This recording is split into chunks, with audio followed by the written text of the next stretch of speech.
नमस्कार, बिस्तक देख रहे हैं आप और मैं हूं आपके साथ तन्वी सिन्हा।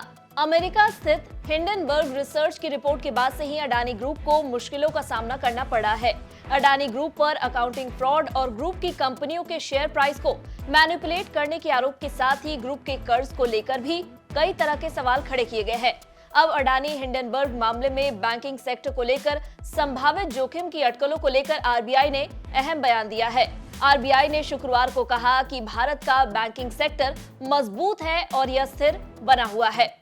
आरबीआई ने बयान जारी कर कहा कि एक बिजनेस समूह को भारतीय बैंकों की ओर से दिए गए कर्ज को लेकर मीडिया में कई तरह की बातें की जा रही हैं। आरबीआई रेगुलेटर और बैंकों के सुपरवाइजर होने के नाते आरबीआई पूरे बैंकिंग सेक्टर और हर बैंक पर लगातार निगरानी बनाए रखता है, जिससे फाइनेंशियल स्टेबिलिटी बनी रहे। आरबीआई ने कहा कि बड़े कर्ज देने को लेकर आरबीआई के पास central repository of information on large credit यानी CRILC डाटाबेस सिस्टम है, जिससे बैंकों द्वारा 5 करोड़ रुपए से अधिक दिए कर्ज की मॉनिटरिंग की जाती है। आरबीआई ने कहा कि उसके मौजूदा आकलन के मुताबिक भारत का बैंकिंग सेक्टर बेहद लचीला और स्थिर है। आरबीआई के मुताबिक बैंकों का capital adequacy, asset quality, liquidity, provision coverage और प्रॉफिटेबिलिटी हेल्थ बेहतर है। आरबीआई ने बताया कि बैंक लार्ज एक्सपोजर फ्रेमवर्क की गाइडलाइंस का भी पालन करता है।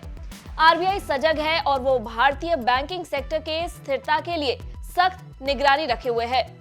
CLSI की रिपोर्ट के मुताबिक अडानी ग्रुप की कंपनियों का 38% कर्ज बैंकों से हासिल हुआ है। बैंक कर्ज में टर्म लोन, वर्किंग कैपिटल और अन्य फैसिलिटी शामिल है। वहीं 37% कर्ज बॉन्ड्स और कमर्शियल पेपर्स, 11% वित्तीय संस्थानों से कर्ज और बाकी 12 से 13% इंटर ग्रुप लेंडिंग यानी ग्रुप की कंपनियों की आपस में कर्ज का लेन देन शामिल है। बता दें, इस पर वित्त मंत्री निर्मला सीतारमण का भी बयान सामने आया है। उन्होंने कहा कि भारत का बैंकिंग सेक्टर बेहद मजबूत है और भारत का बैंकिंग सेक्टर बहुत ही बेहतर स्थिति में है। वित्त मंत्री ने कहा कि SBI और LIC अडानी समूह में ओवर एक्सपोज नहीं है। दरअसल अडानी ग्रुप को बैंकों के जरिए दिए कर्ज को लेकर सवाल के बीच पिछले दिन आरबीआई ने सभी बैंकों से अडानी को दिए कर्ज को लेकर रिपोर्ट मांगी, जिसके जवाब में देश के सबसे बड़े बैंक भारतीय स्टेट बैंक ने बताया कि उसने अडानी ग्रुप की कंपनियों को करीब 27,000 करोड़ रुपए का कर्ज दिया हुआ है, जो ओवरऑल एक्सपोजर का सिर्फ 0.88% है। वहीं पंजाब नेशनल बैंक ने बताया कि बैंक ने अडानी समूह को लगभग 7,000 करोड़ रुपए का कर्ज दिया हुआ है। हालांकि इनके अनुसार फिलहाल लोन को लेकर चिंता की कोई बात नहीं है।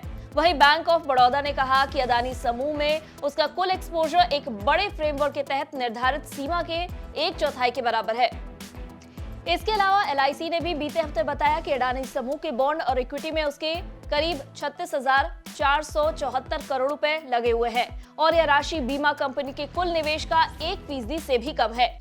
हिंडनबर्ग की रिपोर्ट के आने के बाद से ही अडानी ग्रुप पर मुश्किलों का पहाड़ टूटा हुआ है। ऐसे में वक्त ही बताएगा कि आगे आने वाला दिन अडानी समूह के लिए कैसा रहेगा। अगर आपको हमारे इस वीडियो में दी गई जानकारी पसंद आई हो तो इसे लाइक और शेयर जरूर करें। साथ ही बिजनेस जगत की तमाम खबरों से अपडेटेड रहने के लिए बने रहे हमारे साथ और देखते रहे बिज़ तक।